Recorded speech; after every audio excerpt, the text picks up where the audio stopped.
And so the format from here, ladies and gentlemen, I'll hand it over to Dr. Offa shortly. And then at the end of Dame, she's got a very busy schedule, so we've got 20 minutes with her. And at the end, I'll ask Teleai, the chairman of the PLF, to do the formal acknowledgement of the professor, and we'll carry on from there, and she'll be free to leave the forum after her address. So again, I just want to welcome you, Professor. Thank you so much for giving us a bit of your time. We really appreciate this. I'll hand it over now to Dr. Offa for the introductions. Malo aupito pakilau. It's an honor to introduce Professor Dame Juliet Gerrard, Chief Science Advisor to the Prime Minister of New Zealand. As a scientist, Dame Juliet's research background is interdisciplinary, with special interests in fundamental and applied protein science. Since Dame Juliet's appointment as the Prime Minister's Chief Science Advisor in 2018, she has worked from a platform of 4 founding principles: scientific rigor, inclusivity, transparency, and accessibility. And on that note, I'm delighted to present Dame Juliet to you. Hello. Thank you very much, and thank you for the invitation to talk to you. I'm really delighted to be here. I don't want to say a huge amount up front, because I think a conversation is always better than a monologue. But just to say that I'd love to not just talk to you, but get your feedback and listen to your perspectives. So as said in the introduction, I'm a professor at Auckland still, and I work 4 days a week advising the PM on any scientific issues, but especially COVID at the moment. And that's important, that's secondment, because it means I'm independent, I'm not employed by the government. So it just gives that extra voice. So while all the official advice goes in through the Director General, I can just provide a bridge to all the experts in the science community.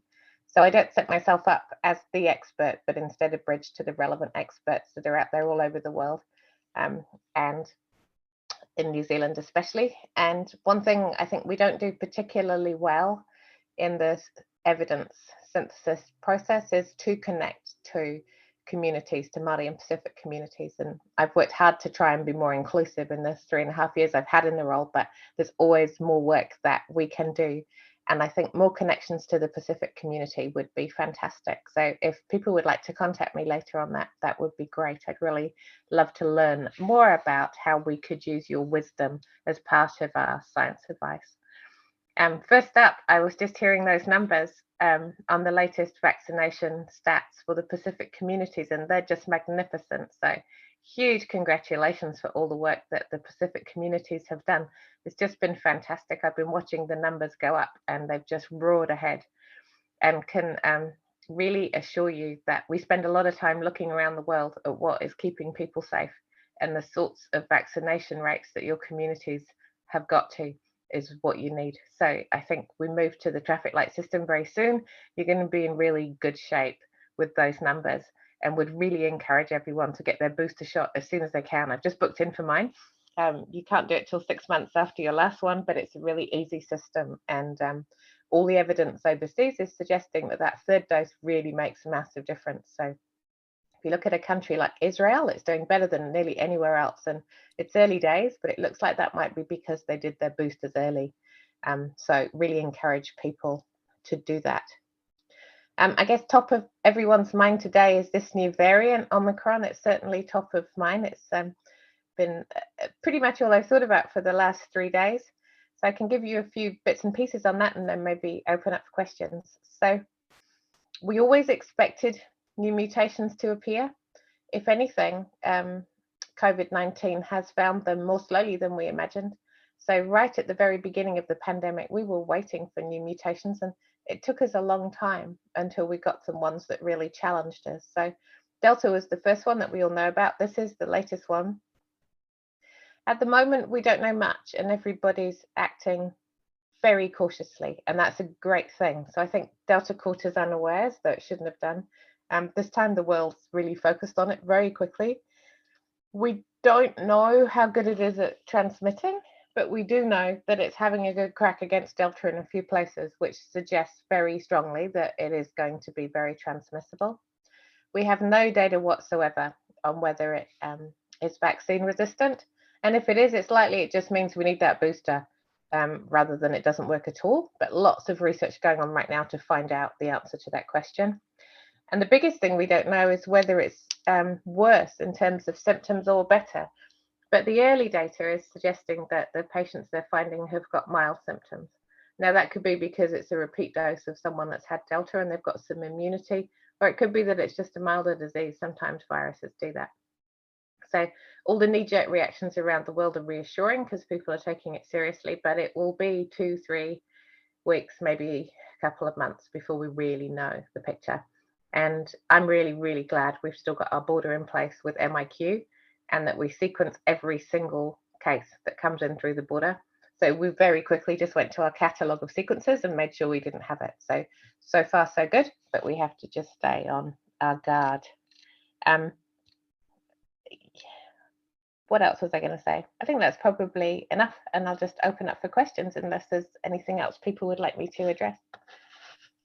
Thank you, Professor Gerrard. I'll open to the floor. There were some questions that people were asking around the boosters and also the vaccination drive for the 5 to 11s and the safety of the vaccine for children. So maybe if you want to just answer that question, those two questions around the booster and the children, and then I'll open it to the floor. And people can also type it up in the comment section as well. Yeah, no, really happy to do that. So the boosters, as I mentioned, I would absolutely strongly recommend. The evidence base is really strengthening that that third shot will make a difference. So what's happening is the second dose is working brilliantly. So going into the new system, everybody who's recently been vaccinated is in good shape. But after 6 months, it's starting to wane a bit. And then we need the extra shot. What nobody knows, because it hasn't been around long enough, is whether that will be the last shot or whether we'll need like an annual booster like the flu. But the good thing is that in Aotearoa, New Zealand, we are behind everybody else, so we can get the data from them and then act. So yes, big thumbs up for the boosters. The vaccine for 5 to 11-year-olds is a really interesting question. So there's absolutely no doubt that if we vaccinate our 5 to 11-year-olds, our whole community will be safer. But because 5 to 11-year-olds aren't really badly affected by the disease itself, the committees that decide whether this is a good idea spend a lot of time weighing up the cost benefit for the individual child. And so MedSafe are going through that process, and then a technical advisory group are looking at all the evidence that's coming up from overseas. No decision is going to be made in a hurry because New Zealand's going to take its time over the Christmas break to make sure we've got the best possible decision. And then the advice will come out after Christmas.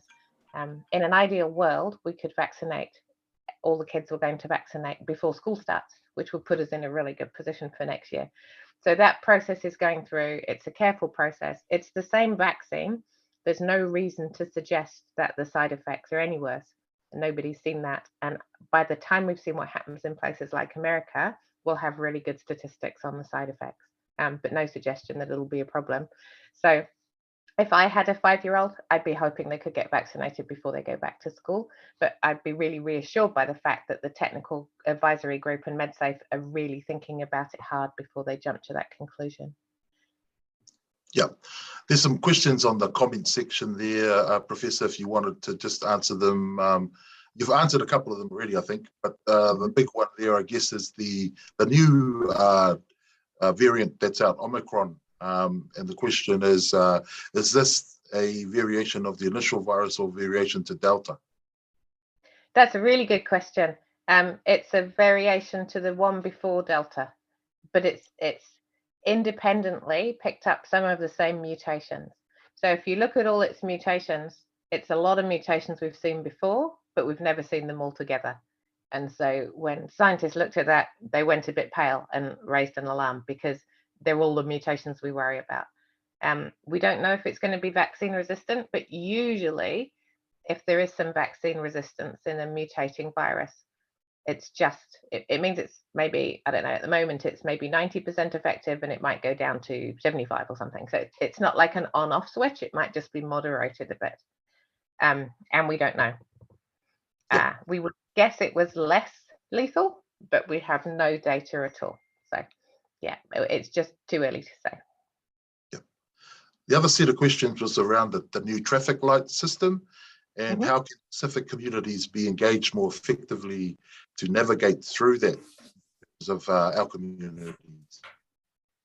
Yeah, so that needs to be through the Minister of Health, but I'm presuming you've got really good connections to Minister Seo. He's certainly on all our briefing calls every day. So I would recommend that you contact him. And there's such great work that's gone on with the vaccination that it should be a no-brainer that making sure people are familiar with the traffic light system should be led by your own communities, I would have thought.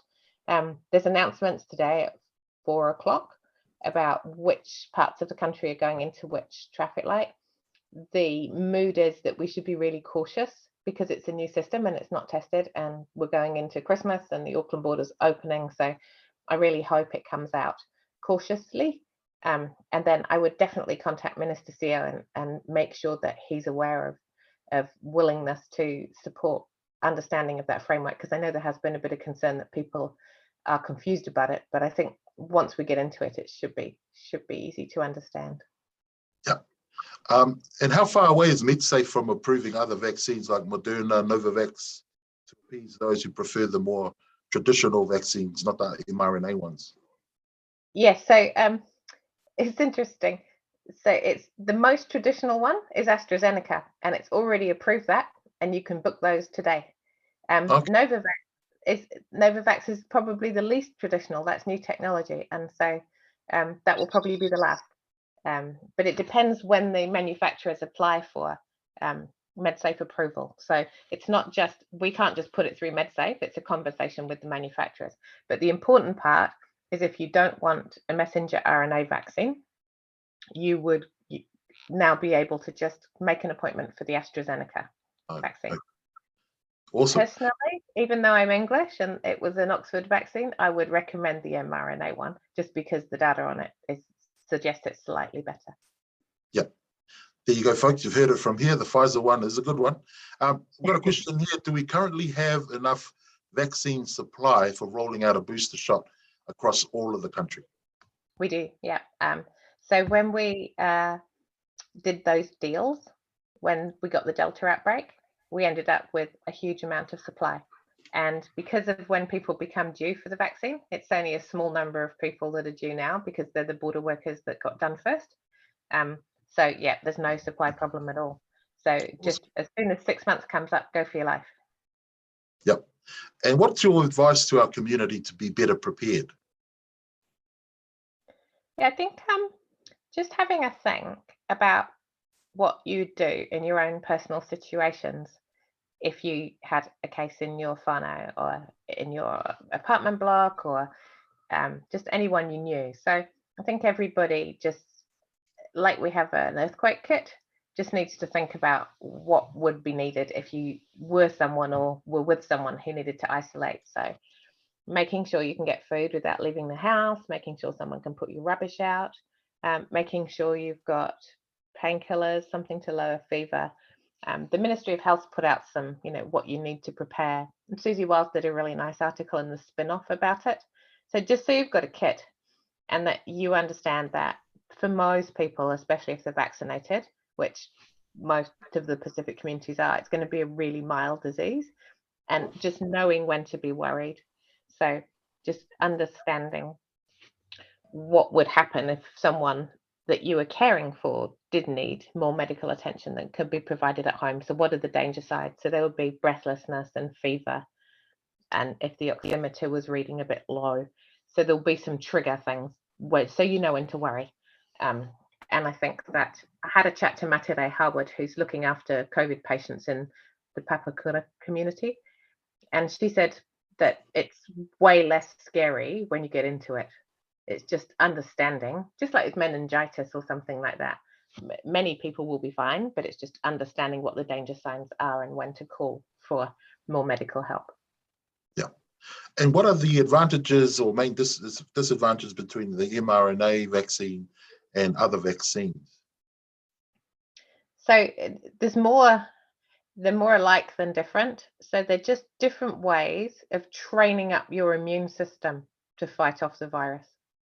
And it just so happens that the mRNA one works slightly better in more people.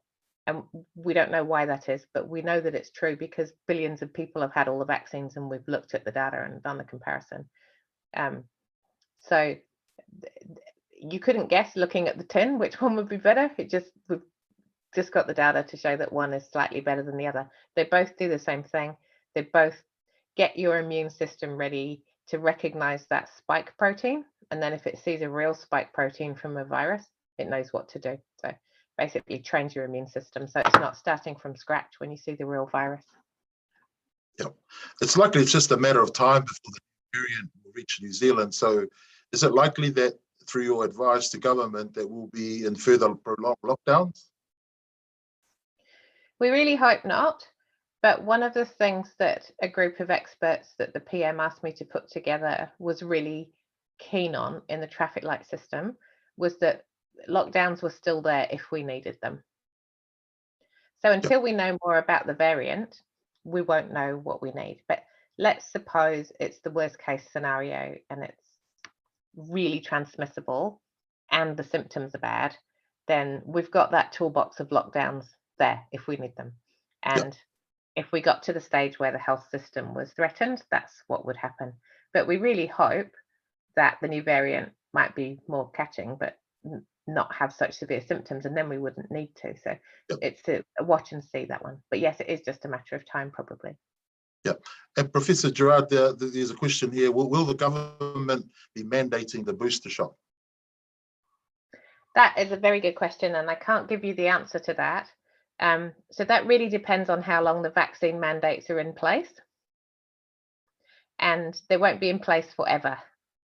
So if you're someone who needs to have an up-to-date vaccine certificate to do your job, and it's time for your booster shot, then yes, that will be mandated. But if we've got to the stage where let's suppose the whole of New Zealand's 95% vaccinated and we've done all the kids and we don't have a problem, it might be that the government withdraws the need for vaccine certificates. And we just don't know yet. But I know they'll be a bit cautious about withdrawing them because countries like Denmark said we're just going to use it for a short period of time and then we'll stop. And then their cases went crazy and they've had to reintroduce them. So what the government's trying to do is not go backwards, just keep steadily progressing. So I'm guessing that it would be compulsory, but I don't know yet. Yep. All right. And if you've had your first jab and then you catch COVID, how long do you have to wait before you can get the second jab? That's a really good question, and I think you'd have to take the advice of your doctor. So if you just had a mild dose, it probably wouldn't make any difference to the timing. But if you've been quite sick, then there might be different advice. So I'm not a doctor. I wouldn't want to advise on that one. Okay, cool. And are there alternative treatments, like pills or something to assist with recovery if you have already got the virus? There are pills, but they're not an alternative to the vaccine. They're an addition. So they don't work nearly as well as the vaccine, and they're not in the country yet. So if anybody's thinking, I'll just wait for the pills, I wouldn't. But if somebody is sick, then there are treatments already in hospitals that are making the number of people that need to go to ICU much lower, like dexamethasone, standard treatments, and there's new ones on the way. So that's good long term, but don't wait. The next question is around the data you collect around Pacific data in particular. Do you collect that specifically, and in terms of the effectiveness of the mRNA and DNA vaccine? Bit of a complex question. We will be able to look at that, but I don't think anybody's looked at it yet. And the reason is not enough vaccinated people will have been sick or in hospital yet to make that statistically significant. But the data's collected. I will actually go and check for you to make sure that we have it broken down by ethnicity and vaccination, because I know we've got them separate, but I don't know if anyone's combined those two data sets. It would be too early now, but it would be really useful thing to do. Okay. And with the rates we've been given, what is the denominator? And does this denominator include overstayers? That is the hardest question to answer. So there are different estimations of population in the Ministry of Health and Statistics New Zealand. And I'll give you an example. At one stage, it was recording that 109% of young Asian men had been vaccinated. Wow. Which tells you something's wrong with the denominator. Exactly. And so the denominator is not perfect, but it's the best that the health system can do. But if anything, all these numbers will be an underestimate because nobody's factored in a random amount of people we don't know about. So keep vaccinated. Yeah, I'm just mindful of your time, Professor, and these guys are just warming up, I can see. So I might just... I can stay another 5 minutes if that helps. Yeah, we might send you another email through Dr. Offa if that's okay. But can I just put in a plug for our young scientists here, Dr. Natalie Netzler and Chris Oliver. These two need to work with you, Doctor. They are brilliant people. They're very young. They work with our communities. They're in the trenches with us. Even though they're smart and they've got their PhDs and whatnot, they still hang with us, you know, poor dumb people like me. So I really respect the work they do, and I just want to do a little plug for them, Professor. If you need a Samoan and a Tongan scientist that are still up and coming, these two are the ones. I would absolutely love to connect with you guys. So send me an email and let's have a more relaxed chat outside this forum. That would be great. I'll hand it over now to our chairman, Atelier, to address and formally acknowledge you, Professor. Atalofantu Loafionga, Professor Dame Juliet Gerrard.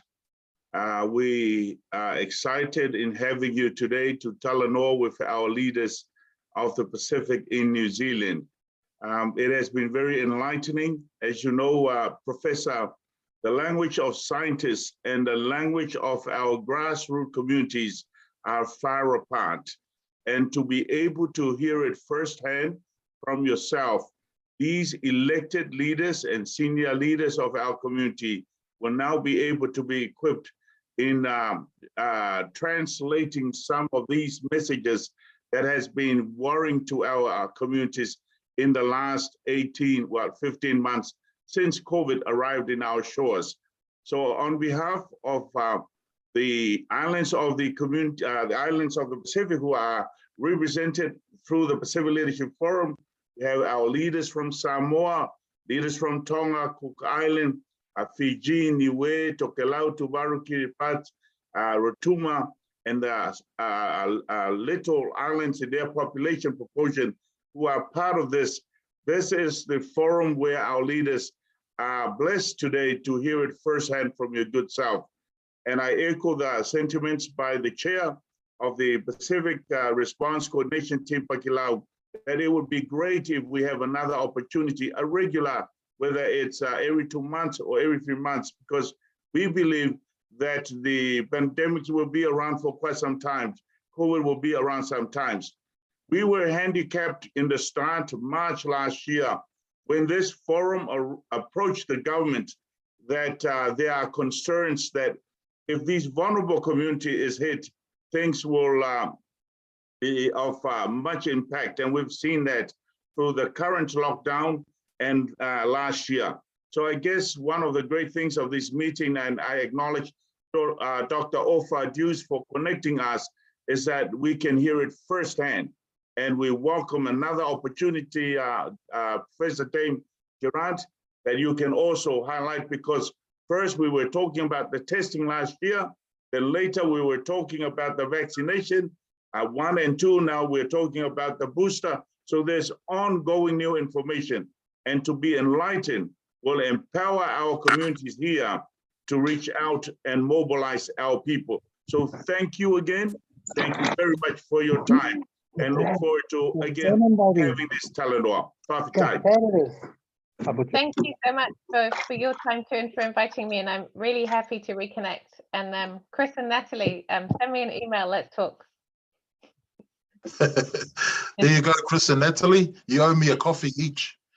Thank you so much, Great Dave. to be here. Bye-bye. Bye-bye.